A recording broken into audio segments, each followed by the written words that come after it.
I used to work night shift at the zoo. I was doing that job for 8 months. It paid enough, barely. I was used to the silence, used to the boredom, used to the loneliness. That night didn't feel different at first. I clocked in, took my flashlight, and started the first round. I didn't know I'd end up crawling through my own blood just a few hours later. It started with a sound. A sharp thud coming from the bathroom area near the aviary. Not an animal sound, not a rustling branch, just a heavy, fast thump, like something hitting a wall. It wasn't loud enough to panic, but it was enough to make me stop walking. I stood still for a few seconds, just listening. I started walking toward the bathroom, slowly with my flashlight off to avoid alerting whoever might be inside. As soon as the door opened fully, something came out fast and hit me like a truck. I didn't even see what it was. My back hit the tiles hard and pain shot through my spine and shoulders. The flashlight flew from my hand and skidded across the floor. The last thing I saw before it landed was a figure coming right at me. Before I could get up or yell, 2 more shapes jumped in. One pinned my arms, the other went for my legs. I felt a fist hit the side of my face, then another in my gut. There was no warning, no talking, no hesitation, just blows, calculated and angry. My head bounced off the tile and everything blurred for a few seconds. The hits weren't random. They weren't just trying to scare me or knock me out quickly. They were methodical, like they'd done this before. I felt a knee land right on my ribs, another stomp on my hand. One of them pulled my radio off my belt and smashed it against the floor without a word. I tried to kick, to scream, but one of them slammed his hand over my mouth while the tallest kept hitting my chest like he was trying to crush it. I don't know how long they beat me. Time stopped making sense. I tasted blood in my throat and couldn't tell if my nose was broken or just bleeding too much to breathe. At some point I reached for the small pepper spray can I always carried, more out of habit than actual planning. I pressed the nozzle blindly and hoped for the best. One of them screamed. I heard him stumble backward, crashing into a sink. That gave me maybe 3 seconds, maybe less. I twisted hard, shoved one of them off, and scrambled to my feet. My knees barely held me. I didn't look back. I ran straight out of the bathroom and toward the staff quarters. My legs were shaking, my mouth was open, but no sound came out, and every step felt like knives inside my side. I didn't stop running until I reached the staff bathroom, a smaller building with a metal door. I got inside, slammed the door shut, and locked it. Then I collapsed against it, gasping for air and trying not to pass out. I sat on the cold floor, bleeding all over my shirt, and pulled out my phone. The screen was cracked, but it worked. I called 911 and whispered what I could, told them there were intruders at the zoo, I was injured, and I was hiding. I didn't even finish the call before hanging up. The sound of my own breathing felt too loud. I held my breath and listened. Footsteps. 2 different pairs, one slow, one dragging. They were outside the building. One of them stopped right in front of the door. I didn't move. I pressed my back harder against the cold metal, praying they wouldn't hear anything. Then he spoke. "Hey, I know you're in there. I heard you. You don't have to be scared, all right? We're not gonna hurt you anymore." His voice wasn't threatening. It was calm, casual, like he was explaining something to a kid. But that made it worse. It felt rehearsed, fake, like he wasn't even trying to convince me, just practicing for someone else. I kept silence, but my throat made a sound. A sob, maybe. I didn't mean to, it just slipped out. Then I heard the heavy boots, the tall one. No words, just movement. A second later, the door shook violently as he rammed into it. The first hit nearly made the door fly open.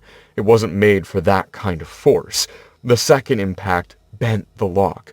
I crawled back, tried to find something to brace the door, but there was nothing nearby. On the 4th hit, the wood cracked near the hinges.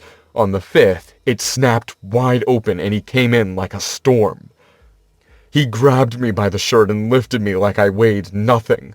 My legs kicked the air. I tried to hit him, but it was useless. His mask was tight, black, and I could only see his eyes. Cold, like he wasn't even angry, just focused. He didn't say anything, just started walking, dragging me back out. The other two followed, but I only heard one of them speaking. "Stop. Don't throw him in. It's not worth it. He didn't see our faces. He's just an employee." The tall one didn't stop walking. He headed straight for the lion enclosure, opened the maintenance gate with my stolen keys, and shoved me toward the railing. I grabbed it with what strength I had left. My feet slipped on the edge, and I screamed. "You're making it worse, man. If you do this, we're finished. There's cameras." "They don't work. This isn't a bank. No one checks zoo cameras. He saw us. We're not leaving witnesses." The third guy spoke for the first time, voice flat but firm. "It doesn't matter. Cameras or not, it's different. If we kill him, they don't stop looking. You want to go down for murder?" The tall one stood there, fists clenched. For a second, I thought he'd throw me anyway. But he didn't. He let go and let me fall to the ground instead.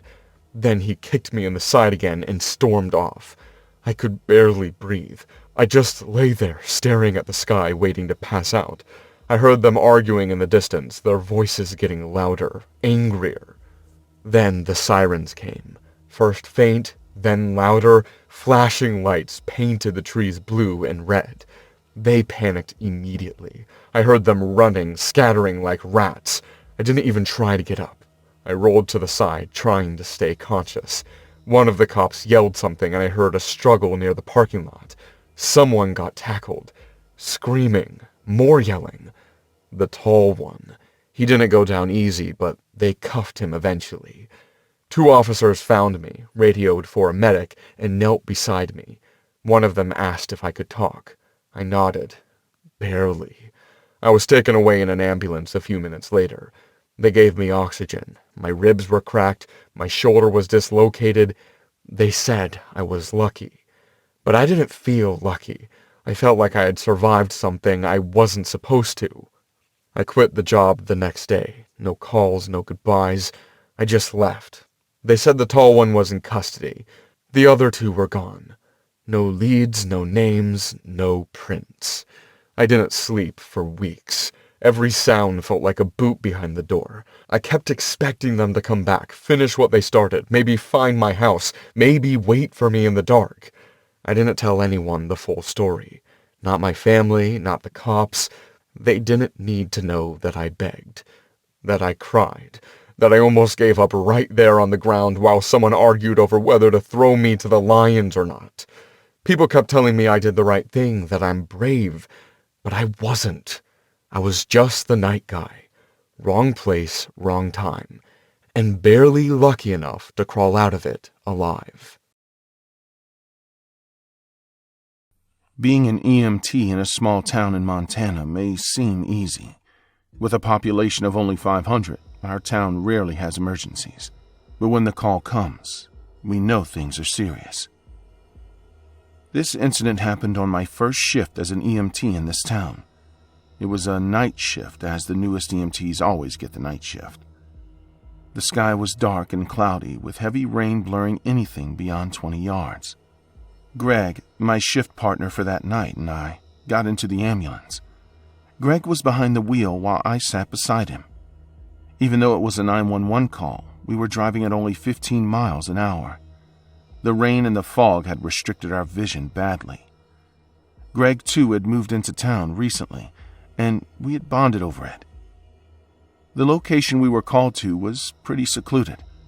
It was a barn on the edge of town, with the forest line starting right at its fence. It must have taken us 25 minutes to reach the modest house, and the scream we heard as soon as we parked was blood-chilling. It was a pregnant woman whose water had broken, and I quickly grabbed my supplies while Greg unloaded the stretcher. The husband was waiting at the door, and he guided us to his wife.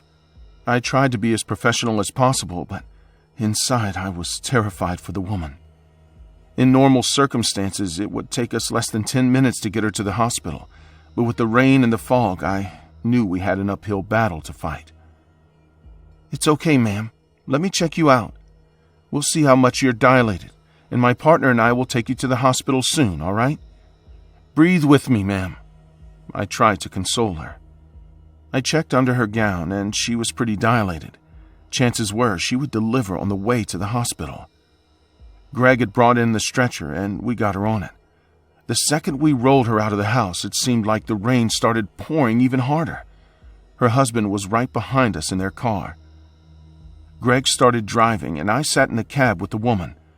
I attached an oxygen mask on her face and checked under her gown again. The woman was still screaming in pain, but we couldn't hurry given the rain, fog, and scattered snow on the road. I'd been in this situation before, but for some reason I wasn't as confident as I usually was. Blame it on the new town, it being my first shift, or the rain that hadn't stopped pouring for hours. Greg kept on asking me how our patient was doing. I tried to be calm, but her screams weren't helping. I was holding her hand and helping her breathe, but at one point, I knew she was about to have her baby. So I prepped as much as I could, and finally, she began pushing. Almost 10 minutes of screaming and pushing later, I had a baby girl in my hands. I cut the umbilical cord and handed the crying infant to her mother. The woman looked exhausted, but happy. I checked her blood pressure, cleaned the baby as best I could, and swaddled it in a cloth, handing her once again to her mother. We had almost 2 miles to the hospital, and I decided to give some quiet time to the mother-daughter duo. So I moved to the driver's seat and sat beside Greg. Now that the baby was delivered, Greg and I weren't that stressed anymore. I checked a few times to make sure both of them were doing okay, and sure enough, they were. By the time we reached the hospital, the downpour had slightly decreased. Greg and I got out of the ambulance together, ready to open the back door of the ambulance and roll out our patient. I was pretty happy with the work I did on my very first shift, and I confidently opened the back door, only to stumble backwards in shock. I couldn't believe my eyes. Greg was just as shocked as me, and we both stared into the cab of the ambulance and at each other. I whipped around and started looking for the dark SUV that had been tailing us for the whole drive, and I couldn't find any car matching that description. How is this even possible? I muttered to myself. Not being able to process anything, I simply collapsed on the sidewalk in front of the hospital. The cab of our ambulance, which had the mother and her baby, was completely empty. It was as if the duo had vanished into thin air in the blink of an eye. We might have sat in the rain for 1 minute or 10. I can't recall. But a tap on my shoulder broke my trance. It was an elderly nurse who took me under her umbrella and guided me inside the hospital. "Why don't you come in with me, honey?" she said in the sweetest voice and with the kindest smile. "Ma'am, I was en route to the hospital with a mother who had just delivered, but when we opened the cab, she was—" I know, honey. Why don't you take a seat?" She cut me off and made me sit on a chair in the waiting lounge, and then sat beside me. "How do you know what happened?" I questioned her. She just smiled sweetly. "Honey, I've been working as a nurse in this hospital for the past 35 years. One may say I've seen it all. But there is something odd that has been happening for the past 2 decades, which no one has an explanation for. I know you must have gotten a 911 call to assist a pregnant woman from Randall Ranch. Do you know the story behind Randall Ranch?" "I don't. I just moved here 2 weeks ago, and it's my first shift as an EMT here," I admitted. 20 or so years ago, the Randall Ranch, which was owned by a young couple, caught fire. It was a rainy night, just like this one. But despite the downpour, the ranch burned to the ground, trapping the pregnant wife and her husband in the fire. They both died, and it was later detected that the wife was in childbirth when it all started. Neither the cops nor the fire department could guess the reason for the fire, or how it was never put out by the rain. But since then, the land has been deemed cursed. But the worst part of it all, once in a while, there's a 911 call made by someone in the Randall Ranch.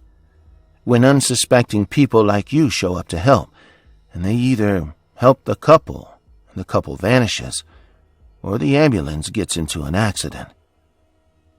I know it's horrible, but if you don't believe me, you can always visit the ranch and see for yourself. Call it a day, honey. Go home and rest. She patted my hand and walked away. I went home in a daze, as I still couldn't make sense of what I had seen. Were those the spirits of the people who died in the fire? The next day I took a day off and drove to the Randall Ranch. I gasped when I saw the house, which was fine last night, was now completely burned with broken windows, a cracked door on the barn which appeared to be fine yesterday, and it was fully collapsed with only its skeleton visible. After that night, we haven't received a call from the Randall Ranch. But every time it rains heavily, and I'm on the night shift, I look at the sky and wonder if today will be the fateful day when the phone rings and the ghosts call again.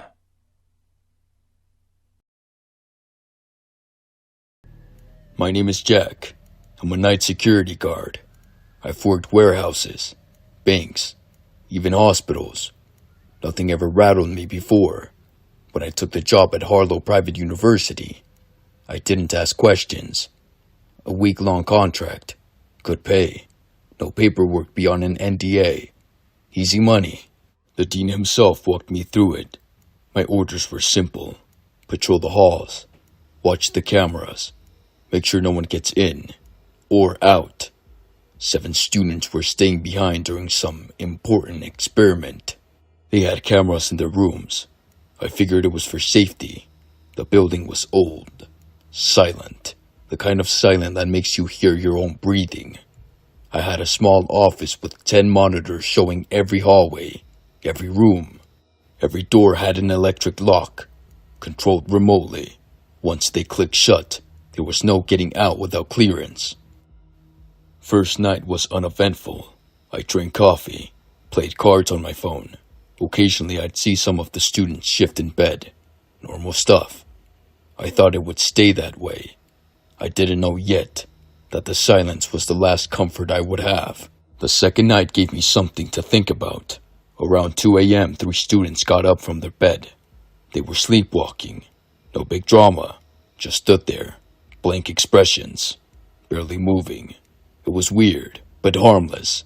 I watched them with a knot forming in my stomach, unsure why it made me so uneasy. Still, something didn't sit right. I checked the doors. Still locked. Nobody else was in the building. I told myself it was just stress. These kids were subjects in some experiment after all. Maybe they were drugged. Maybe it was part of the study. The camera showed them moving robotically, their feet dragging slightly across the floor, as if their bodies were heavier than they should be. Around 4 a.m., they crawled back to bed. No incident, no injuries. I logged it into my report and forgot about it. Figured it was above my pay grade. Deep down, though, I couldn't shake the feeling that something was slowly winding up, something getting ready to snap. What I didn't realize was that the third night wasn't going to be so forgiving. The third night started like any others. Quiet, cameras on, logs checked. By midnight, my mind was drifting. That's when the first alarm bell went off my head. One of the students, a guy named Darren, sat up on the bed, not gradually, but like a puppet yanked by invisible strings. The suddenness of it made my heart skip a beat. He just sat there, his head jerking to the side in small twitching movements. I leaned closer to the screen. He started screaming. Not words, just pure throat-shredding noise, as if he was trying to rip his vocal cords out from the inside. He never left the bed. He just sat there, mouth wide, screaming at nothing. His eyes were wide open, glassy, and staring right through the walls. Another monitor flickered. Maya, another student, was standing by her door, pulling at the handle like an animal. It didn't open. She kept yanking, again and again, head low, breathing heavy. Her shoulder jerked with every pull. It was desperate, frantic, like she knew something was chasing her, and she couldn't get away. Tension built so hard it made my skin crawl. All monitors, all 7, showed every student standing up now, even the ones that had been dead asleep every other night, silent, staring blankly ahead. One of them began bashing his head lightly against the wall in rhythmic thuds, another twisting his fingers in impossible shapes, bones cracking in ways that made my stomach turn. I sat frozen, not blinking, not breathing right. This wasn't some sleepwalking episode. This was wrong. Deeply wrong. The cameras were recording everything, and the sound coming through the office speakers was a low hum, almost mechanical, like all students were humming under their own breaths without realizing. The worst one was in room 6. I never learned her real name. The roster called her Subject 6, while the others wandered or screamed. She just stood there in the center of her room, facing the camera. Her skin, too pale under the cheap fluorescent lights, almost translucent. Slowly, she tilted back her head. Then her jaw started opening, wider and wider, until it looked like her entire face would split in two. No sound came out, just a grotesque image burned into the screen. Her tongue rolled out, thick and purple, hanging obscenely from her mouth, like a chunk of rotten meat. The pressure in my head built until I had to look away. I stood up, cracked my neck, muttered something to myself, and then went to get coffee from the machine outside the office. Every step felt heavier than it should have, as if the very walls of the place were pushing me back. I was gone for 5 minutes, maybe less. When I came back, 6 of the students were tucked neatly in their beds again, sleeping like nothing happened. But room 6 was empty. Sheets tingled. Camera flickering weakly, like it was struggling to stay alive. Panic hit me hard. My hands were shaking. I scanned every camera. Nothing. No movement. Doors still locked. No alarms triggered. The girl was simply gone, as if she had been swallowed by the walls. I left the office, flashlight in hand, heart pounding so loud it drowned out everything else. Every step echoed through the hallway. The lights above me flickered just enough to make my nerves buzz like live wires.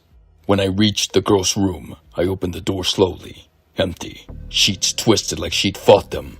The smell of sweat and something metallic hung in the air. I turned around to check the hallway. Every muscle in my body tensed to snap. Without warning, something heavy crashed into my back. I slammed into the floor, hands scraping against the tiles. Pain shot through my wrist. Before I could even shout, a weight pressed down against me, crushing. I twisted around. She was on me. Eyes blank, mouth open unnaturally wide, making a soft, wet, choking sound. Her hands clawed into my face with jagged nails. I blocked it with my arm, but she sank her teeth deep into my flesh. Blood exploded from the wound, hot and slick. Blood sprayed. I screamed. She bit down again, tearing a chunk of my skin from my forearm. I shoved her off with every ounce of strength I had left and stumbled backward, slipping in on my own blood. She crouched, body twitching, ready to leap again. She looked more like an animal than a person now. She bolted past me and down the hallway, moving with terrifying speed. I scrambled to my feet and limped back to the office, clutching my arm. Blood soaked my shirt. Every second felt like an hour. Alarms started blaring. Red lights flashed down the halls, casting everything in pulsing crimson. The phone rang. I hesitated but picked it up. Static hissed for a second before a voice spoke through. "Hide. Lock yourself in a room. She cannot leave. We sealed all exits." The voice was dry, mechanical. Then the light went dead. No time to think. I stumbled into room 6 and slammed the door shut. Locked it. Pressed my back against it. Heart hammering like a drum about to burst. From outside, I heard scratching, then banging. The girl was trying to break in. She knew I was there. She wasn't mindless. She was hunting me. Every thud against the door made the frame shudder. Splinters started forming where her fingers clawed the wood. I sat there, gasping, blood dripping from my arm, tears welling up without permission. I wasn't a hero. I wasn't strong. I just wanted to survive. I bit down on my sleeve to muffle the sobs building up in my throat. Finally, heavy footsteps echoed down the hall. Thuds, shouts. Another door slammed somewhere in the distance. I curled tighter into the corner, praying that they were here for her, not me. The door burst open. 2 huge men in black tactical gear stormed in. They tackled the girl, pinning her down, forcing her onto the stretcher. She thrashed violently but never screamed. Her body moved wrong, like something inside her was broken. They strapped her down with thick leather belts, injected something onto her neck, and her body went limp instantly. They held me up, carried me out. I kept my eyes shut tight, not wanting to see anything else. As they dragged me through the halls, I caught a glimpse of the others. All the students were back in their beds, sleeping peacefully, as if none of this had happened. I woke up in the hospital bed, arm wrapped in bandages, head pounding. 2 men in suits stood at the foot of my bed. You did good. Very good. We'll wire you a bonus. Monthly payments for a year. We expect your silence, though. I asked about the students. They're undergoing a highly experimental study. Extreme reactions are expected. That's all they gave me. I didn't argue. I signed the papers. I took the money. I never went back to Harlow. Never worked another night shift either. Some nights, though, when the house is quiet and I'm too tired to move, I still hear her nails scraping wood, breath hissing through torn lips, somewhere closer than I'd like to believe.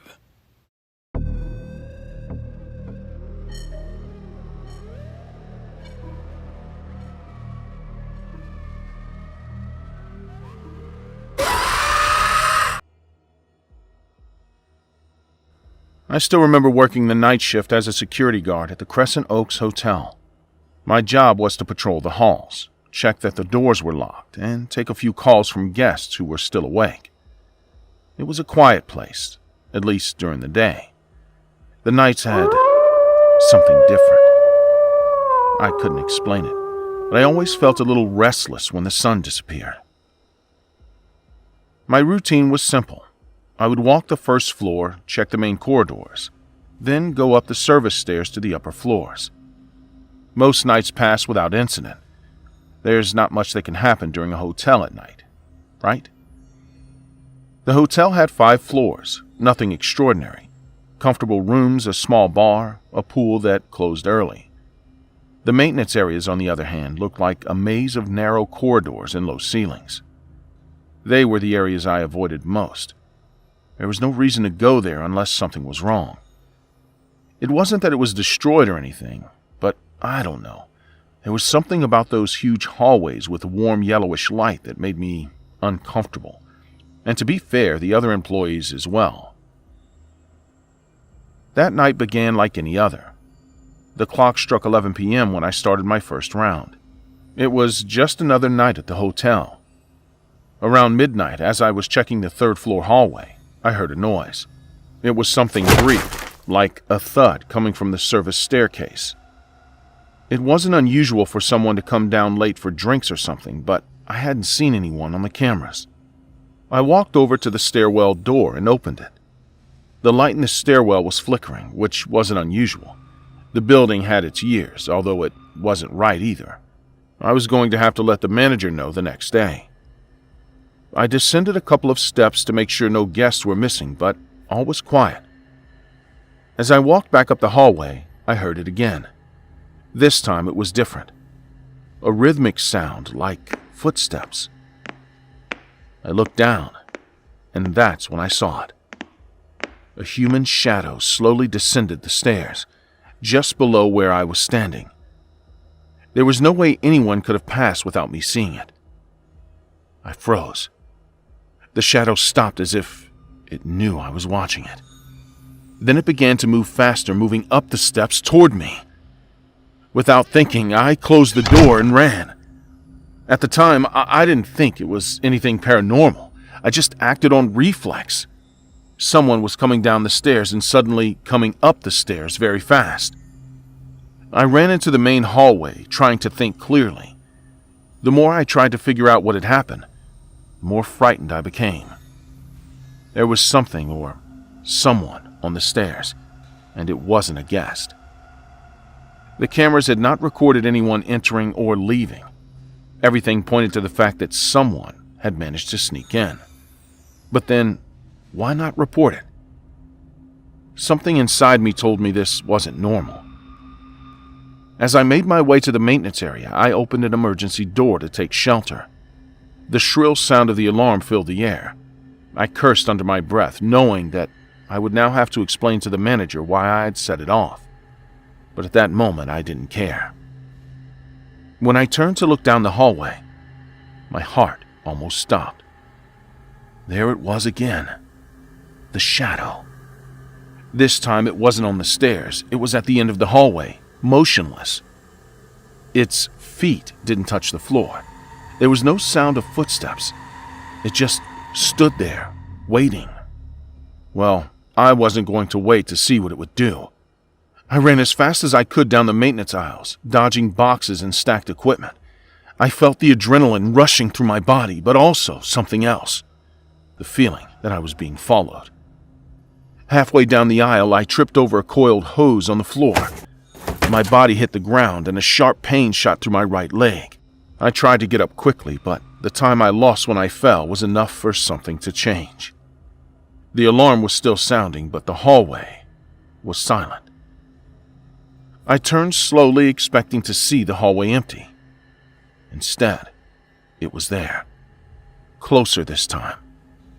The shadow wasn't moving, but its shape was beginning to change. It was as if it had no defined body, as if it were made of smoke trapped in a space that didn't understand the laws of physics. My leg hurt, but I forced myself to get up. I picked up a metal bar that was lying nearby and held it tightly. I knew I couldn't hit something that wasn't even solid, but I needed to hold on to something. Anything. As I made up my mind to run again, I heard a noise. It was something deep, guttural, like a growl that echoed from the walls themselves. The sound made me recoil, and I stumbled over a box. The shadow moved forward. The shadow moved fast, as if it were alive. It stretched out what appeared to be arms and reached for me before I could react. Something cold wrapped around my neck and lifted me off the ground. I tried to hit it with the metal bar, but it was like going through smoke. I couldn't breathe. The pressure was unbearable. My feet kicked in the air as I tried to free myself. I felt the air escaping my lungs and my vision dimming. In a last desperate attempt, I punched what appeared to be its face. Although it had no effect, it suddenly let go of me. I fell to the ground like a sack of potatoes, gasping for air. The shadow disappeared, but the hallway was still in darkness. The alarm was still sounding, but now it sounded far away, as if I was so dazed that I had forgotten everything around me. I tried to crawl toward the emergency exit, but my broken leg made every movement an ordeal.